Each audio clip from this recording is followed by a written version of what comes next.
us up to treat difficult things as a challenge, something to learn from, even to enjoy.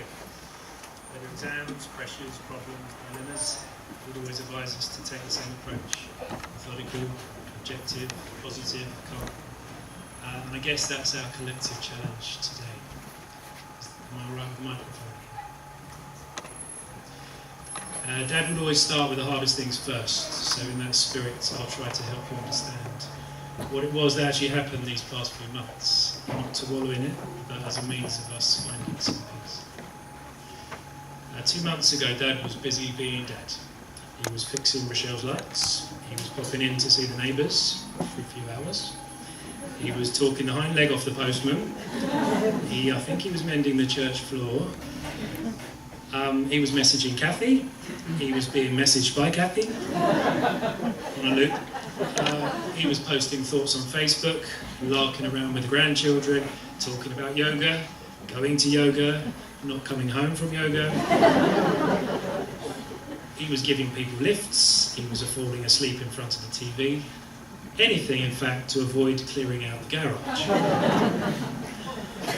But when Dad had the first of his strokes caused by a clot in his body, his and our worlds changed. At first, it seemed like he'd escaped any great damage, and in fact, when he and Mum celebrated their 50th wedding anniversary at the beginning of April, he was a picture of happiness, and he lapped up every moment of a day to celebrate a fantastic partnership that's yielded so much. However, when further clots developed and a further stroke took place, we feared something must be very wrong, and it was. Dad had a cancerous mass in the duodenum, which had spread to the liver. Dad's attitude to this news was to face it head on. I remember the phone call from first Mum and then Dad telling me about the diagnosis. And Dad especially wanted to speak. I don't remember the words, but I remember very strongly he wanted to talk to me himself, to let me know he was part of this process, console me, protect me, continue to be the rock that he always had been. If there is such a thing, in the weeks that followed, Dad was a phenomenal patient. He was polite, he was positive, he was reflective, he was determined. But as well as that, he was chatty, cheeky and humorous. Many a time did he and his new cancer mates on Bluebell Ward have us in stitches of laughter, bellowing out schoolboy banter across the bed of a poor 95-year-old man who, with no space for his bed to slot in, had somehow become islanded like a tennis net in the middle of their wall. Jokes flew back and forth across him like tennis balls, but he lapped it up, this man, smiling through his discomfort and occasionally joining in the banter. For F's sake, shut up, Russ, I can't hear my DVD player. The boys seemed to have cottoned on to the fact that Dad wasn't going to take this quietly. If he was going out, he was going out talking. As the days passed, there began a growing line of medications to take. The Gaviscon became the paint stripper. The cherry-flavoured fortification drink, he told us, tasted very, very bad. Classic dad joke. And when asked what he thought about chemotherapy, he said, yeah, that'll be fun. As Dad's pain increased, so did his gracefulness. Not once did he complain or swear or bemoan his luck, not once. He just held tightly onto the bars of his hospital bed and withstood. In perfect harmony with Dad's, gentle, loving, empathic, determined, was Mum. She modelled to us, right in front of our very own eyes, what it is to love another person, what it is to offer someone your deepest humanity, what it is to care at the extremes of caring. My mum barely missed a second by my dad's side. And not just sitting there, wondering what was going to happen. Enmeshing herself deeply in his care, getting him first thing in the morning, leaving last thing at night. Helping Dad eat, change his sheets, wash his feet, his arms, his back, applying creams where things had got sore. Checking his drugs, giving him injections, recapping medical details. Dad loved to know what was happening the whole time, and Mum was able to clarify it. Holding his hand, flanneling his forehead, kissing him good morning and good night, telling him she loved him with barely time herself for a cup of tea or a bite. Those morning till night, those days just flew past. The bravery, the dedication, the unconditional love my mum showed was a stunning lesson in care. Dad felt as loved by his wife as a man can feel loved, and to witness that, together with Dad's phenomenal handling of his cancer, was the single greatest lesson of our lives. With Mum and Jane as our teachers, Kath and I, and to your eternal credit, many of you who visited the hospital learned on the job, talking, caring, joking, reassuring, right up until the point towards the end when we were with Dad round the clock, always one of us by his side. We did that for Dad and for ourselves, but we also did it for you, his beautiful friends and family. Collectively, through your every means of communication, which we always made sure to pass on to him, you showed Dad what it was to feel respected and loved. Thank you. At one point, when I asked him what he made of his illness, he told me, softly, without bitterness, that you have to deal with what life throws at you. You have to just get on with it. The pride we feel for our dad, philosophically accepting life's ways, but never once giving up, resisting the onslaught of strokes and advancing cancer, refusing stronger drugs to make sure he could still talk and reminisce with us, accepts the most intimate of care from us with dignity, gratitude and a laugh. Dad was not proud, one iota. Forcing himself to keep appreciating the world and its people in all of their beauty and not give in to sadness or ill hope is immense. Of course, he wasn't just showing us how to die, but like he'd been doing all his life, he was showing us how to live. At times like these, you start asking yourself what you believe in. Dad believed very much in the power of prayer and meditation, but ultimately, above anything else, he believed in the power of people and their humanity. And when I reflect on these past few months, I realise what I believe in. I believe in the people of this church who have rallied so caringly to show their love and put on this fantastic service. Thank you. I believe in our cousins and close family who have enveloped us in a blanket of love and emotional and practical support. I believe in Mum's sisters who have shown what it is to stand next to someone in their hour of need, immovably strong, loyal and loving. I believe in Jerry, the physio, so kind and gentle. Jess, the trainee nurse, assertive and caring. Katie, the sister, with her boundless patience to listen and respond, not unlike my own sister. Becky, the staff nurse, who could get Dad to take his medicines and a several-course meal in the space of a few minutes. The ward sister, who recognised our desperation and helped push for better pain medications. Wookie, the night nurse, with her serious nursing face, but care in her veins and a smile to die for. The tea lady, always armed with a smiling face and a cup of warm water. The food lady who volunteered cornflakes and cold milk when nothing else was working. The till operator at the cafe who hugged me with watery eyes every time she saw my pain at the checkout. The kindly old volunteer receptionist with the smiling eyes and directions laced with love. The volunteer pianist, anyone who visited will remember him, the guy with the super strong glasses who played music that took your breath away with its relevance to your feelings. Tim, the chaplain who you've met today, so reliable and dignified, from whom Dad took so much comfort and strength. He said to Mum one day after meeting him, that has lifted so much off me, just meeting the chaplain. And of course, Tim was there when it happened.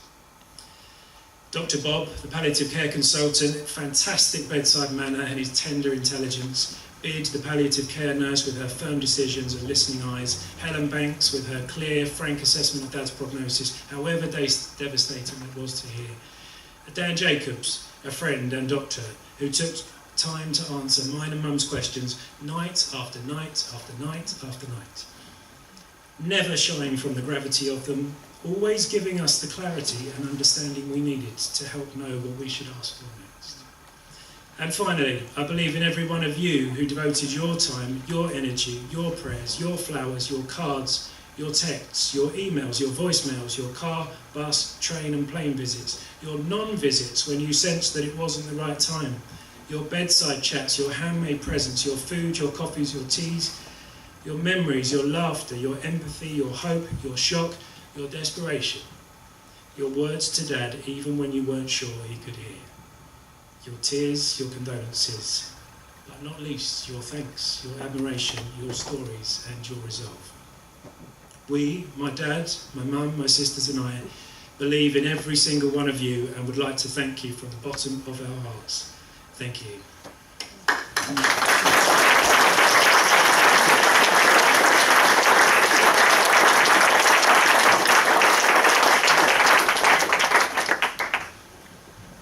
Okay, I think my last job today is to work out why we admired and adored Dad so much, to elicit what it was that made him so special. So here are what I think are some of the ingredients of what made for an extraordinary man. A man who seems to have set new standards of how to lead a happy, devoted and fulfilled life. Number 1, tell stories to children about the wonderful world of Bubbleland, especially while they're lying in the back of your Cortina estate on the way to a family party. Push yourself to talk to everyone in reach, especially if they're shy. And when talking, never limit your time. Talk until the night falls, the cars stop, the lights go out. Never stop talking and sharing and comparing, because once you've walked in other people's shoes, you'll know how to help them. As Dad realised, some of the great fulfilment is gained in the service of others, a philosophy he shared so powerfully with our mum. Number 3, confront your weaknesses. I used to be terrified of the dark, and I remember one night standing with Dad in my bedroom in the pitch black. Why have you turned the lights off, Dad? Because if you wait long enough, your eyes get used to the dark. They're scared because you can see. Dad, it's not working. Can we turn the lights on now?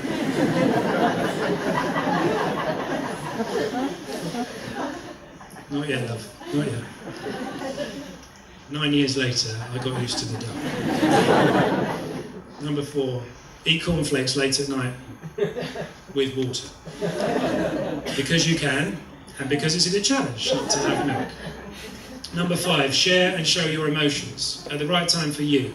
In order not to become bitter or jealous or shamed, Dad taught us to share emotions, talk about them and work them through. He felt it was a person's choice long term whether to feel embarrassed or angry or regretful or bitter. He felt any of us could be better than that if we put our minds to it. Put people at their ease. Use your eyes, your smile, your voice, your stance, your tone, your attention. Use everything in your weaponry to put people at their ease. Why? Because life's difficult, and some people are scared, and some are nervous, some angry, some impatient, some negative. But if you put people at their ease, all those things are surmountable, and the best in people can be had. Number 7, start each day with a light-hearted chat about medieval architecture. My poor mum.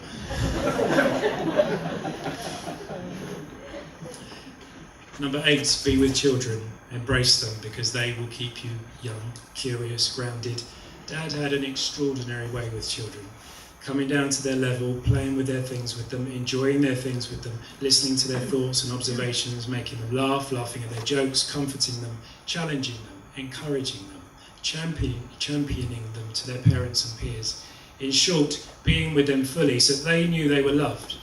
I've never seen anyone connect with children the way my dad did. Despite his other professions, Dad was, to my mind, the ultimate teacher of many things to many people, but especially to children. Number 9, if you can't sleep, concentrate on your breathing and stick to one lying position. And if that doesn't work, eat cornflakes and fall asleep in front of the telly at full volume. Number 10, be systematic, be logical, do things with forethought. Excuse me.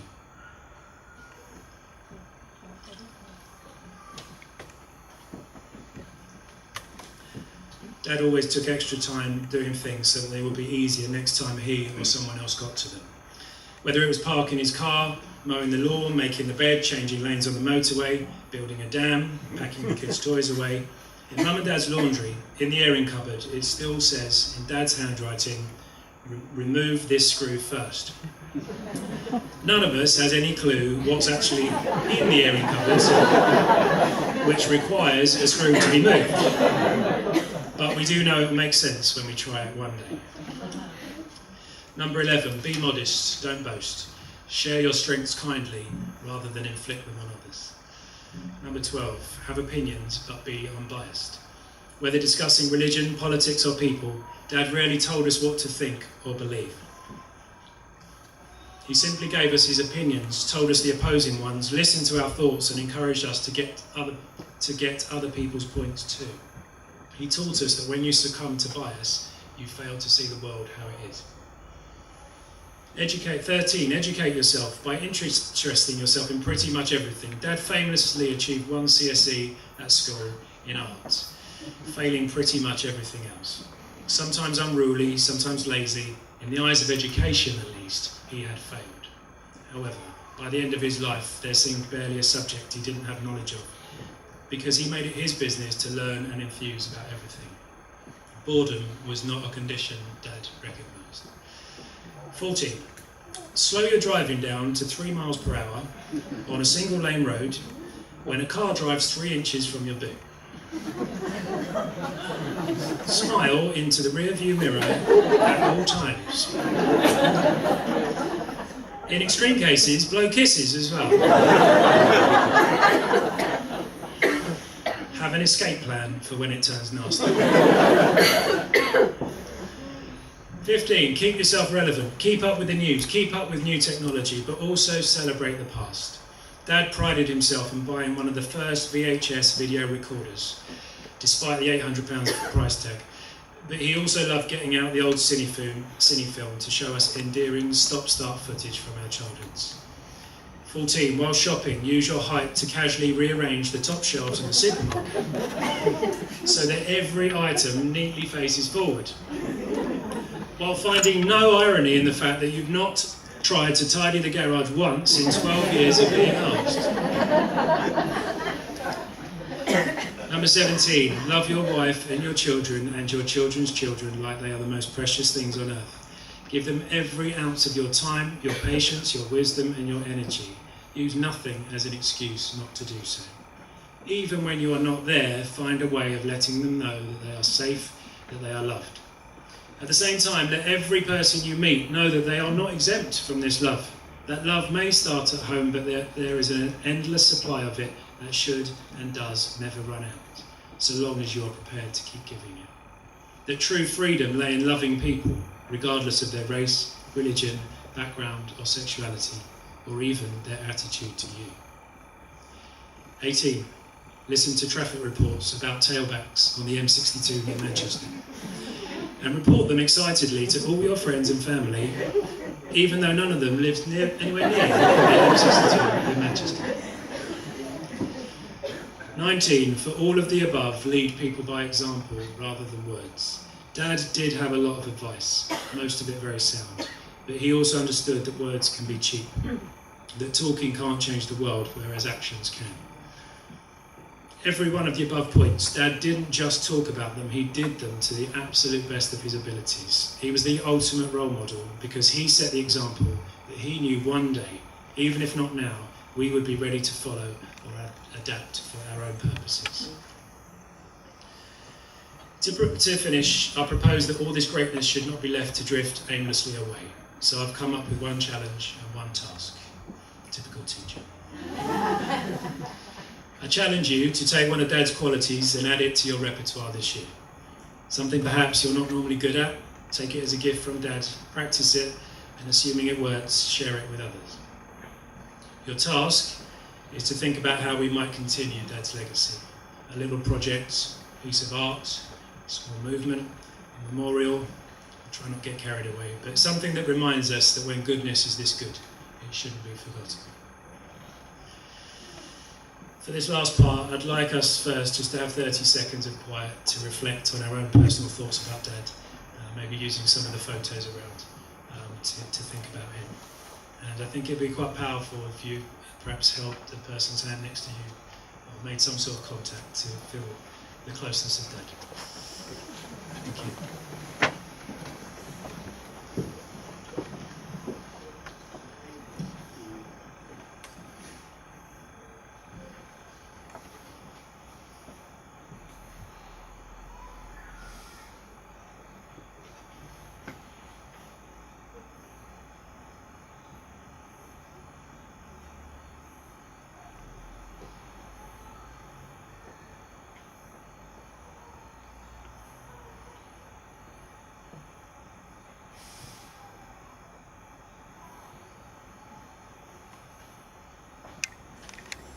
Thank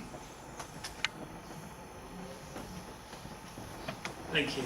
Finally, I know the secret, but I've always thought that Dad deserved a round of applause.